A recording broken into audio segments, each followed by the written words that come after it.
Take it from somebody who has seen it happen to many people. It can do far more damage than I think you realise, and that damage sometimes unfortunately can be irreversible.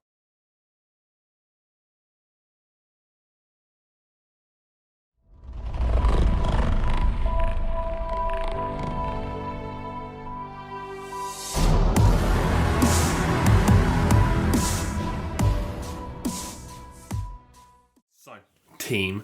Basically, what we're doing today is something. Before we get onto the video, actually, that reminds me. Austin, being the troll he is, has created a TFNL bingo card because apparently I say a lot of the same things in many of my videos. So on screen now is a TFNL bingo card. If you have the time and effort and can be bothered, please don't hesitate to screenshot it, write it down, pause the video and start filling out the TFNL bingo card and let me know the results at the end of the video. I'm now in a position where online I get mocked by my friends. It's fantastic. This video is actually going to be a workout based video, which I'm actually quite looking forward to because this was sent to me a while ago. This video is a couple of months old now and I'm only just getting around to filming it, but it's a necessary video because it's a lower body workout by Krissy Cela, and we're going to talk about some bits and bobs and give some tips to help you with your lower body workouts should you actually care about what I have to say. Before we do with the video and the stuff, we're going to do the bits. The comment section is always incredibly supportive, and for that I am eternally grateful. And I see you saying, you know what, Harry, don't be scared to progressively overload the like goal because we can do it together, we can work towards it together. I like that, made me smile, I appreciate you. So that's what we're going to do. 1,250 likes in the first 24 hours is the goal, so if we could reach that together, that'd be bloody splendid, and I would very much appreciate it. If you haven't already, please do consider clicking the red button down below,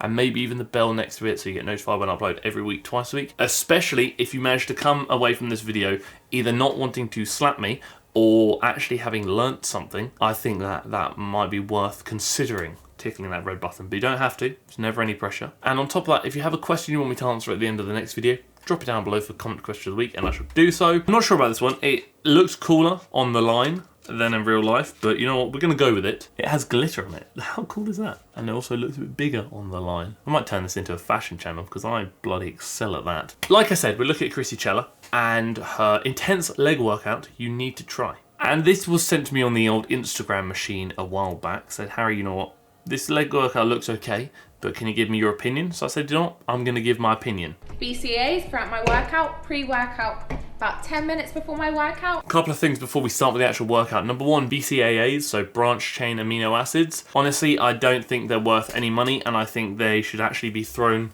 over in the bin. There is actually a bin over there. There's not, it's actually right down here, but imagine there was and just in the bin. Yeah, there's actually no research supporting the benefits of BCAAs. I think ultimately it's a mass marketing ploy by supplement companies just to get you to buy something that you think is going to enhance your workouts or enhance your training and lead you towards your goals a bit better, when in reality you are basically spending money for flavoured water. Pre-workout, yeah, if you need pre-workout and you want pre-workout, I fully support it. EAAs, on the other hand, so essential amino acids, have much more of a place than BCAAs. Do you need to buy EAAs? Absolutely not. I think they're more for the people who are kind of looking for that 1% benefit to their training, whatever it may be. But again, you definitely don't need to. I like that Krissy's included a dynamic warm-up before her sessions. That's solid. A lot of people do ask me what my thoughts are on warming up. I do think dynamic warm-ups certainly do have a place. Definitely a good thing to do before you're weightlifting in the bits and bobs. I respect it. Good stuff, good time. Number one, stiff leg. Your knees are less bent, a little bit more straight, not completely locked down. Never lock your knees out, it can cause a lot of strain and damage. So what I mean by less bend,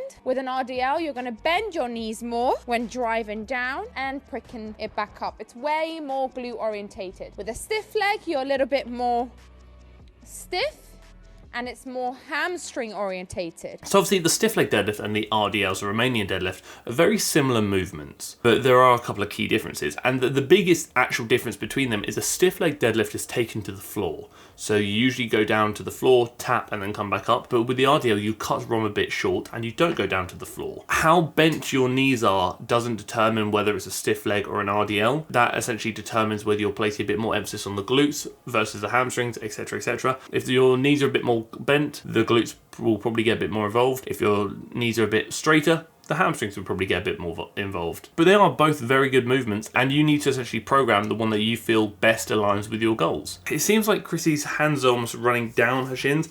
I usually have my hands just outside my legs so they don't get in the way, but also can we just clock very quickly the old strappy poos down there. Krissy wearing the wrist straps, and we know why she's doing that because I spoke about this in a recent video, is essentially to eliminate the weakness or the limiting factor of grip. So when you're doing anything like an RDL, a row, any variation like that where the grip is a consideration, your grip will likely give out before any of the muscles you're looking to place greater emphasis on. So if you're doing RDLs for the hamstrings, your grip will give out before your hamstrings do, thus limiting your ability to train the hamstrings effectively. So to combat that, we chuck on the old wrist straps, eliminate the weakness of grip, and then we can train the target musculature, so the hamstrings, the lats, whatever it may be, more effectively because we're not worried about the grip giving out before the muscles we're looking to work give out. You're going to do 4 working sets. Your rep ranges are going to be between 8 to 10 reps. Those are your rep ranges. Before the final set, I'm going to go heaviest I've ever had and done, and going to try my best to get 6 reps. This will actually kind of come on to common question of the week, as you'll see shortly. I'm not saying Krissy is doing this by any means, but I do see a lot of people doing this, where they'll do, let's say, 4 sets of 8 to 10, and they'll start with like 50 kilos for 10. Then they'll work their way up to, let's say, 70 kilos. And the issue I have with doing 4 sets where you're progressively getting heavier within quite a limited rep range, so let's say 8 to 10, is that your earlier sets are often lacking intensity, so they aren't really hard enough to consider them really a working set. They would actually be more considered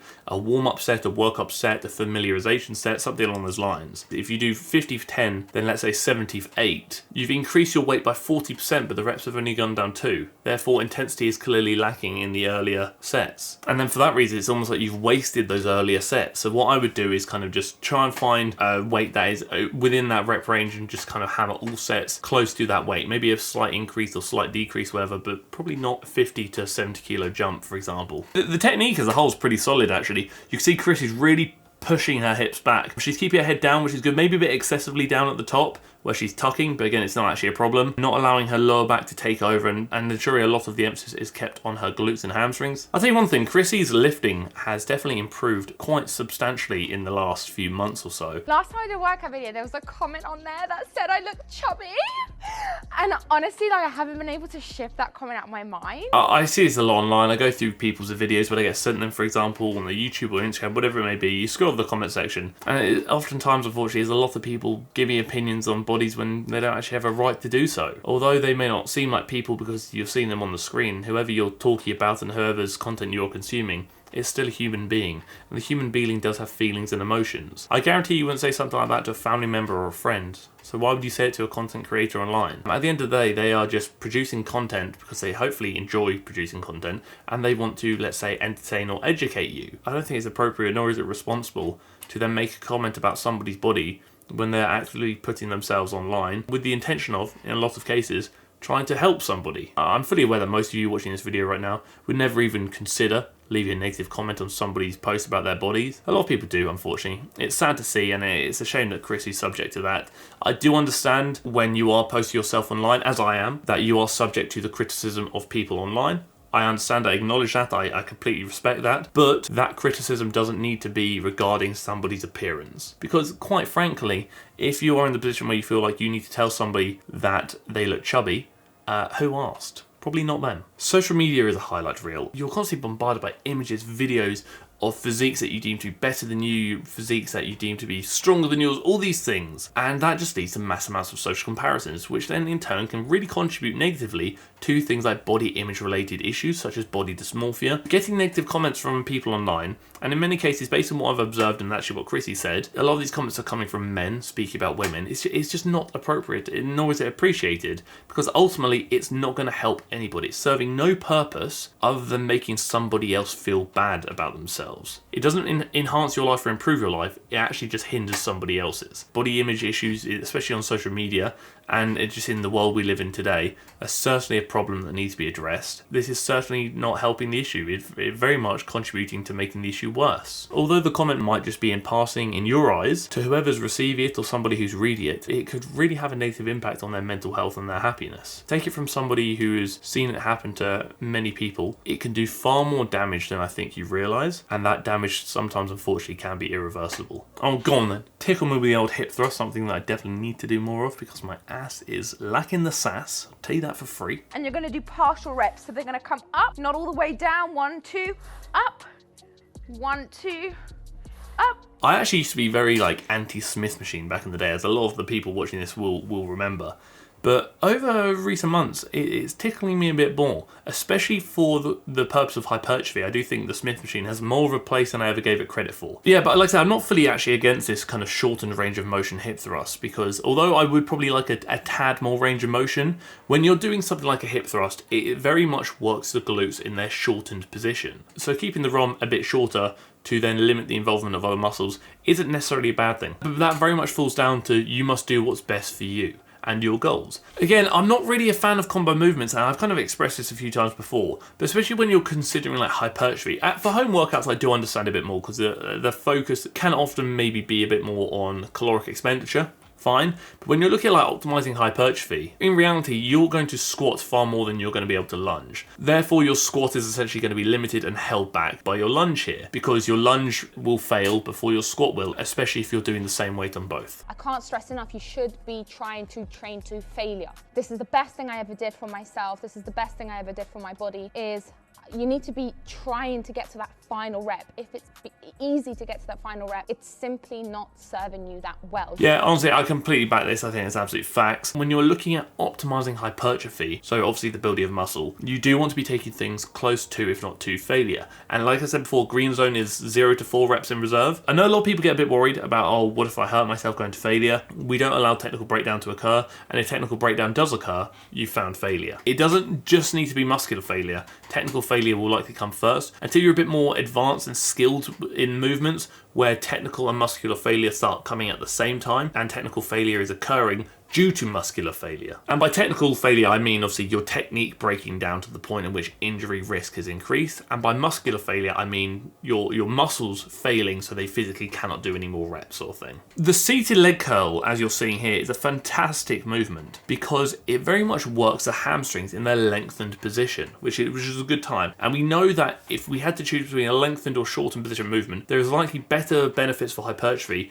working a muscle in a lengthened position than a shortened position. In an ideal world, you should be doing both. And that's relevant. We've already done the RDL in this session, so that very much works in the lengthened position. And now we're doing the hamstring curl, seated, which again very much works the hamstrings in the lengthened position. So we've got 2 lengthened position hamstring movements, when in reality, I don't know if Krissy does have access to the piece of kit, but I would actually probably swap the seated hamstring curl out for a lying hamstring curl, which very much works the hamstrings in the shortened position. So we then get the lengthened position through the RDL and the shortened position through the lying leg curl. Again, if you don't have access to that piece of kit, fine, this is all good. If I had to choose just in general between the seated or the lying hamstring curl, I would favour the seated due to its emphasis on the lengthened position. Lengthened position essentially refers to peak tension being when the hamstrings are more stretched out, so lengthened, where shortened position refers to peak tension being when the hamstrings are more contracted, so shortened. And that doesn't just apply to hamstrings, that applies to any muscle. You can work any muscle through a lengthened and shortened position. Although I have kind of given a lot of flack to this movement in the past, I am beginning to see its purpose. So if I ever were to do a kickback, I would make sure I'm doing so in a manner that's maybe more optimal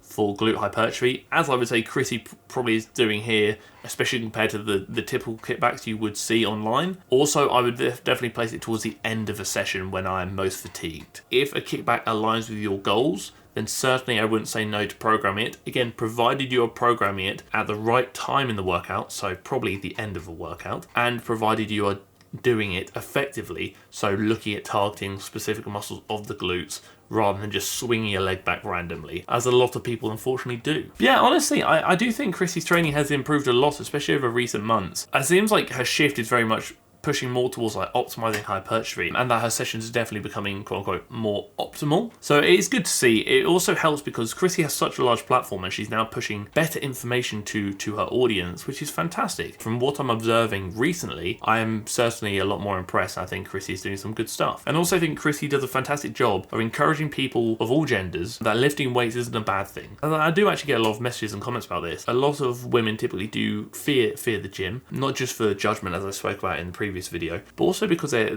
almost a bit frightened of how their body will respond. I have a lot of people messaging me say they don't want to get too big, and that's another reason as to why I kind of appreciate what Krissy's doing, because that's very encouraging, I believe, for other women who may be watching this video, just showing, you know what, lifting weights won't make me look big and bulky like a bodybuilder, but instead they may actually help me achieve a look that I desire achieving. Promote it as a positive thing for nearly any goal, because I do think resistance training to some capacity could benefit nearly everybody, if not maybe even everybody, regardless of what their goals are. That was an off-topic ramble. Shock, I tend to do that a lot, but you tolerate me for doing so. But now we must crack on with comment question of the week, and this obviously refers to what I was speaking about earlier, and it's a bloody good comment. You talk a lot about taking your exercises to failure, except SBD, but I was wondering how you determine the weight for that. Do you have a rep range in mind for your sets, which takes you roughly to failure? Because like otherwise you could be going for like 30 plus reps or something. I have a rep range in mind, but I treat my rep range as a rep target, not a rep limit. If I say I want to go for 10 to 15, if I get less than 10, and that's failure, fine. I know to probably alter the weight going forward. If I get more than 15, I'll just keep going till I can't go anymore. And then I know, well, I got 18 reps on this, I should probably alter the weight going forward. Because once you've done it once and you've taken like one set to failure and actually gauge how many reps you got with what weight, your next set's probably gonna be a bit more accurate within your target rep range, and your following workouts are gonna be a bit more accurate because then you know what weight to start on and what weight to improve on every week. And the second part was asking about the difference in going to failure in a lower rep range in comparison to failure in a higher rep range. Austin did actually link a really good video by Ryan Jewers covering this, but essentially what it said was if you had two people and they both went to failure, one at 5 reps and one at 30 reps, their results would be very similar. So the hypertrophy rep range is then considered about 5 to 30. Although we can technically grow in all rep ranges, going less than 5 reps, like 1 to 4 for example, yields a lot of fatigue, not a lot of stimulus, therefore the stimulus to fatigue ratio isn't very favourable for hypertrophy. But yeah, that is it. That is a video. If you like the video, please let me know you like the video by dropping a like on the video. 1,250 likes in the first 24 hours